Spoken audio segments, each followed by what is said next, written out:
All right guys, welcome back. Cody's Auto Diagnostics. Today we are going to go over my new diagnostic cart, give you guys a little rundown, how I have it set up and some things that I have in my cart. So let's get started.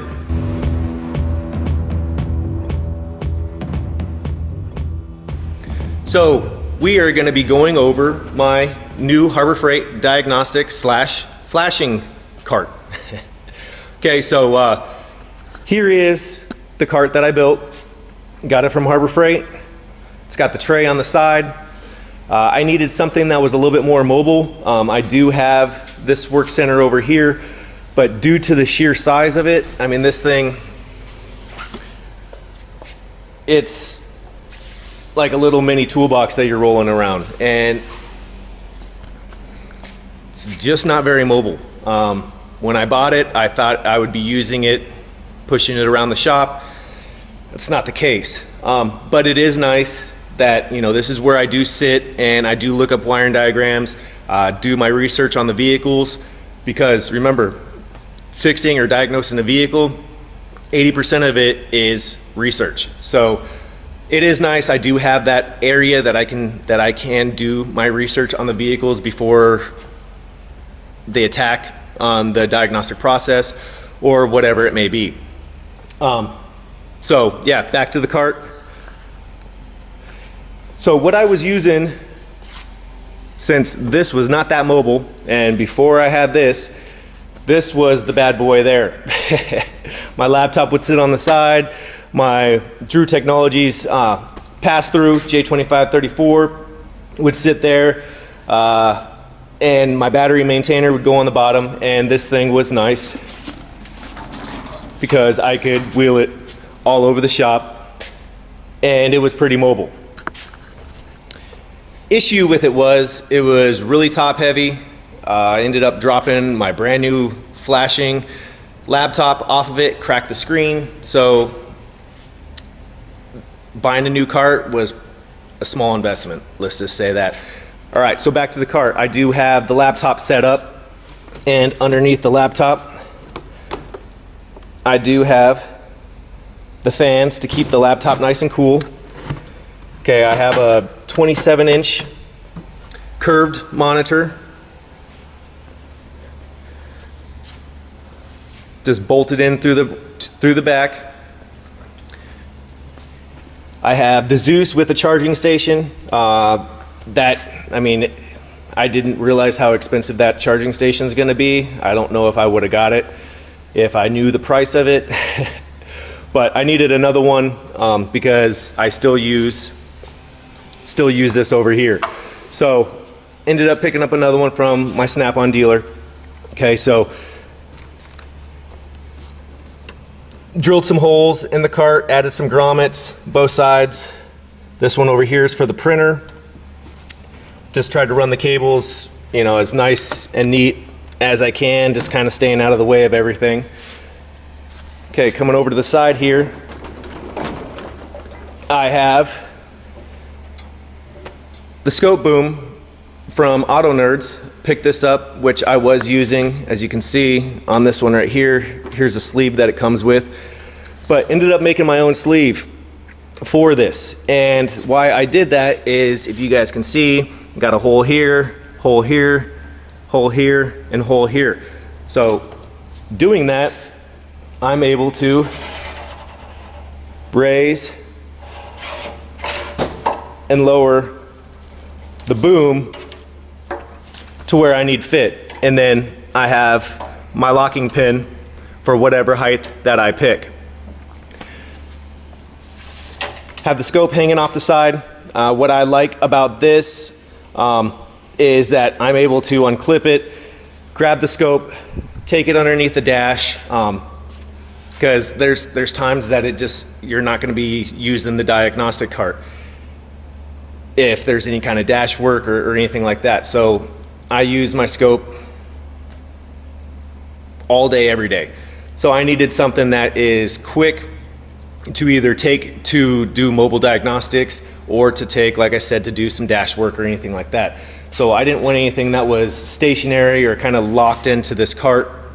I wanted the freedom to do, you know, something that wasn't time consuming to grab my scope to go fix something else.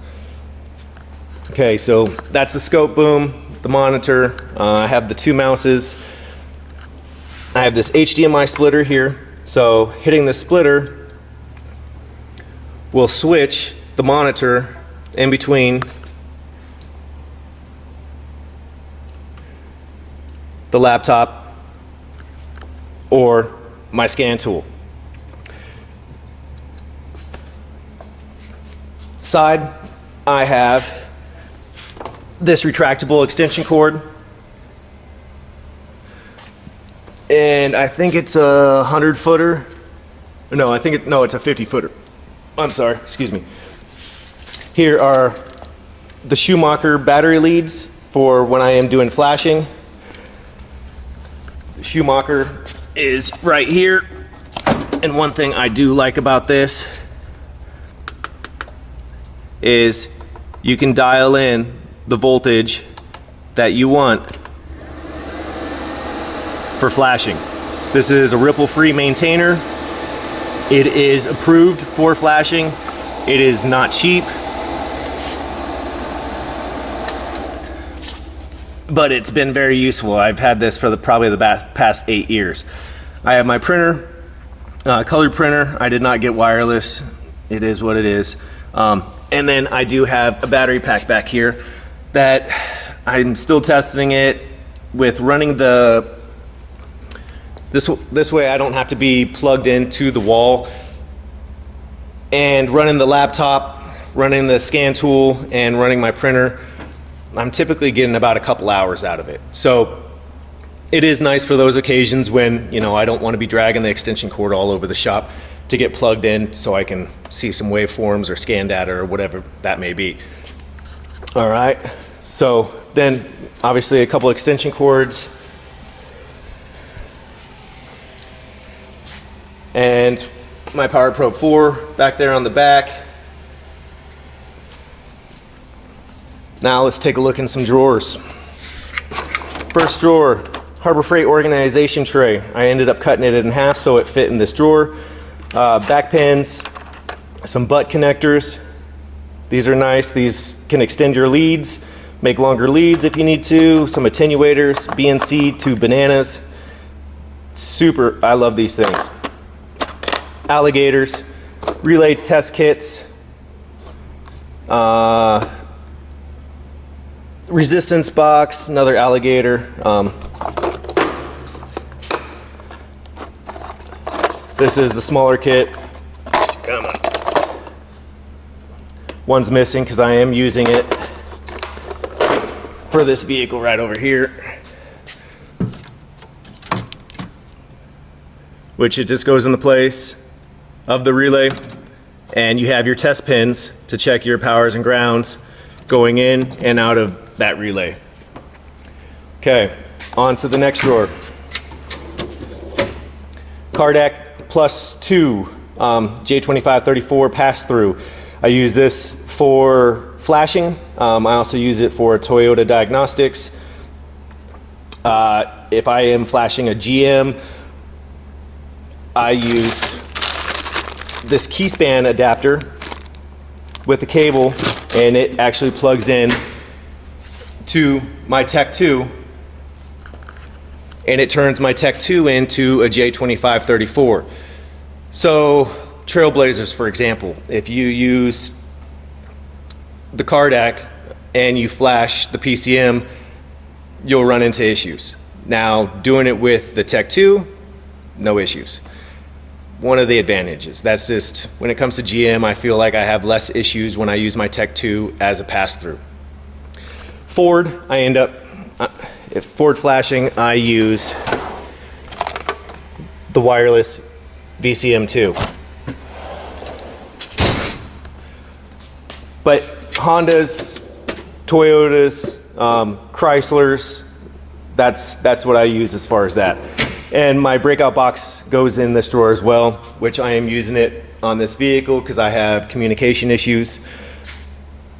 On to the next drawer, I have the snap-on multimeter, a couple test lights with the bananas, RPM pickup, temperature probe, which that temperature probe and using this with Bluetooth for AC, man, is just awesome. Love it.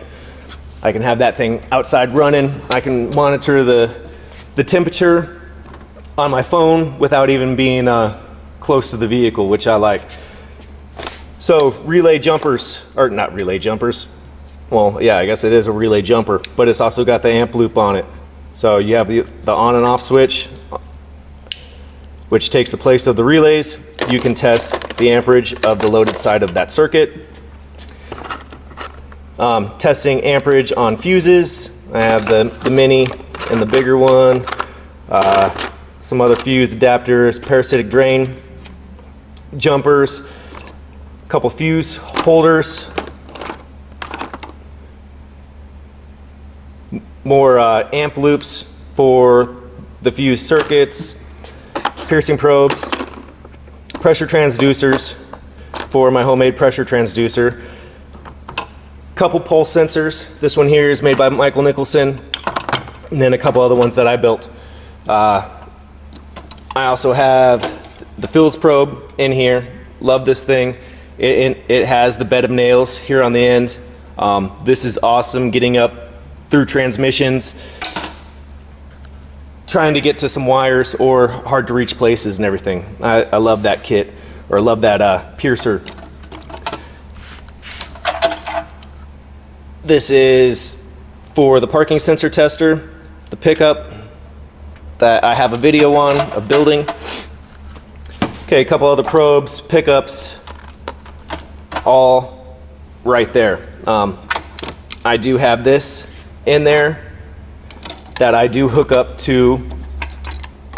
Let's set you guys down here for a sec. Like Hans has demonstrated, you can use a pulse sensor, putting the mechanic stethoscope on it, hooking in your scope, and you can read the differences in noises inside of an engine. Still playing around with that, but that's some pretty cool new stuff that is out there, and thanks to Hans for mentioning that. Okay, on to the last drawer. The Creator 129E, it's a good tool, mainly use it for resets, quick code clears, quick code reads. It's fast to boot up, so I have it in here for the quickness of it. This is a 12 volt to 5 volt converter box with a scope lead on it. This is what I use to do my in-cylinder pressure transducing. It's not a WPS, but it works for the meantime. Eventually I will have the WPS. Power probe leads, bunch of different attachments like that kit. This kit here, dang it, set you down again. Bunch of jumpers, all kinds of jumpers. Test leads that I've made, jumpers that I've made, just all kinds of stuff in there. Try to keep it as organized as possible. The amp hound from Matco, great for parasitic drains. Testing at the fuses. That kit doesn't get used a lot, but it definitely saves time when you do have those parasitic drains. The AES terminal kit, absolutely awesome kit. Love this thing. How many connections and everything else there is. They do have a new one out that is updated, that has a couple more terminals in it that hopefully I can either add on and put those into the kit. I'll have to check with Carlos over at AES Wave. So yeah, that's it, guys. I mean, it's pretty, I needed something that was a little bit more mobile for the shop, and trying to show you guys. So one other thing that I wanted to make sure of, I don't want to disconnect everything, but just to show you guys, the lid still will close once that's out of the way. I don't want to disconnect my Pico right now, but the lid will close even with the curved monitor. So that is something I did.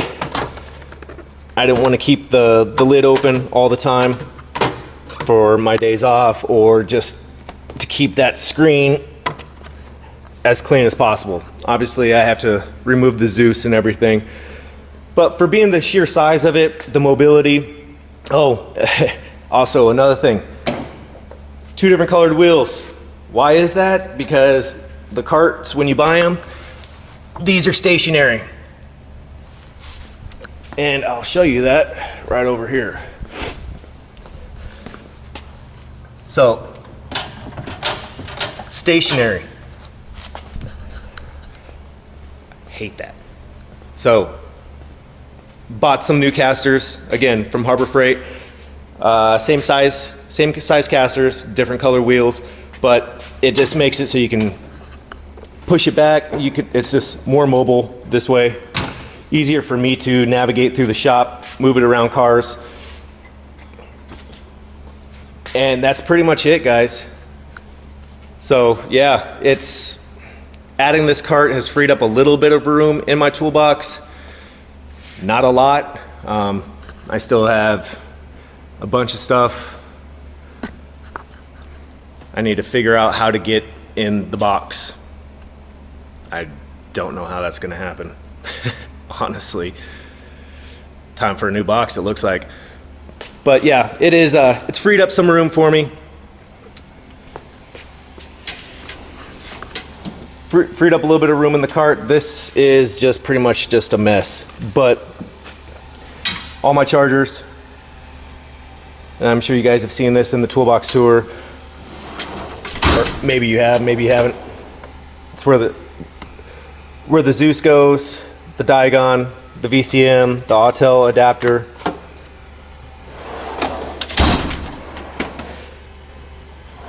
All the other adapters for the OBD1, the Autel OBD1s, the scope attachments for the Zeus. I don't use the Zeus as much, but I do use it.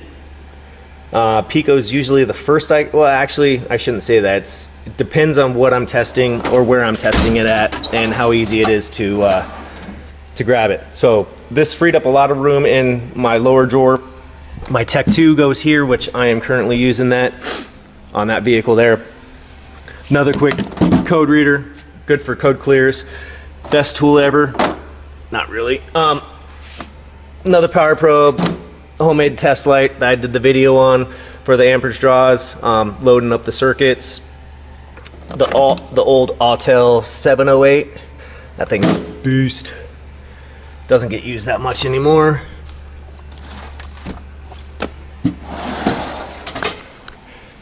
So it gave me a little bit of room. My main thing is I love the screen being hooked up to a vehicle that I can,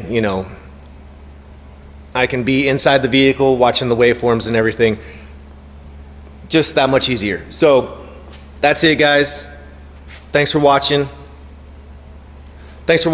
And until next time, try to do, obviously there'll be some more videos, see the cart in action, and hopefully bring you guys along and have some decent diags that I will be walking you guys through. So again, thanks for watching, guys. I'm signing out.